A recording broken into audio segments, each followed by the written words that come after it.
Look at the date, May 31st, 2024. Look at the words in the box. In a resounding call to action, the 77th World Health Assembly has recognized now climate change as an imminent threat to global health. Do you see it now? The climate crisis is a global health crisis.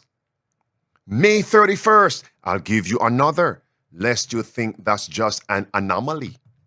Look at the date on top, underscored red, June 1st, 2024. Look at the last paragraph. Do you see it, my friends?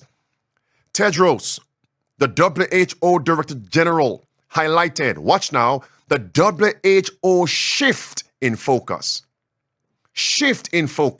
towards climate health action. Let me explain. For the past several years, the WHO, and it makes sense, World Health Organization, the principal focus was on combating health crises, but now they have pivoted. A shift in focus. What now? Not only on health, but on combating climate crises. You see that, friends?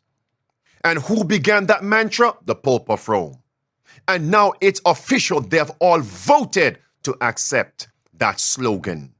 Here is Tedros sounding the mantra. Climate crisis is a health crisis. The climate crisis is a health crisis.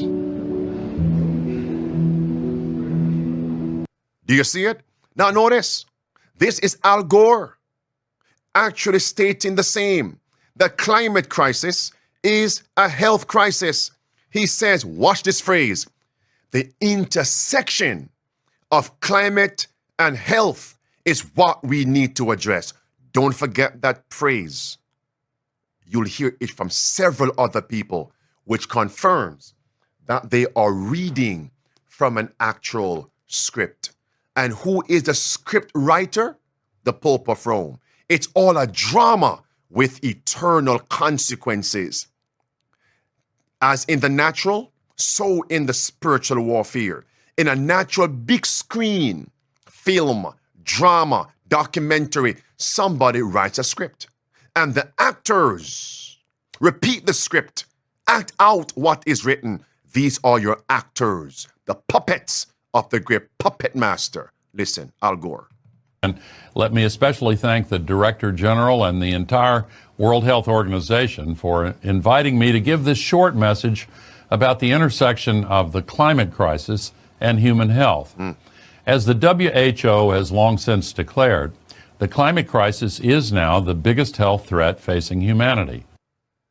Do you see it? Now, here is John Kerry's daughter, Vanessa Kerry. She also said, the climate crisis is a health crisis, and she mentioned the intersection of both.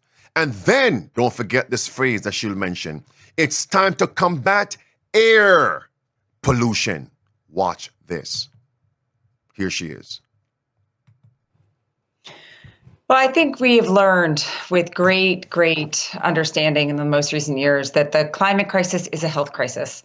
And already we see 7 million people a year dying from air pollution, for example.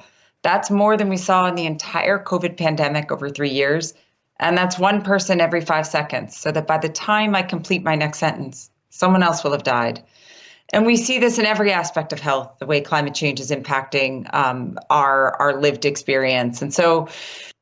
All right. Oh, we want to combat the death of people, climate change, health crises, 7 million people. And yet they will spar, laugh, chuckle, embrace Mr. Bill Floodgates, who said it's time to reduce the world's population by 10 to 15%. 10 to 15% of the global population is between 700 million people to 1.5 billion people. Who do they think they can deceive?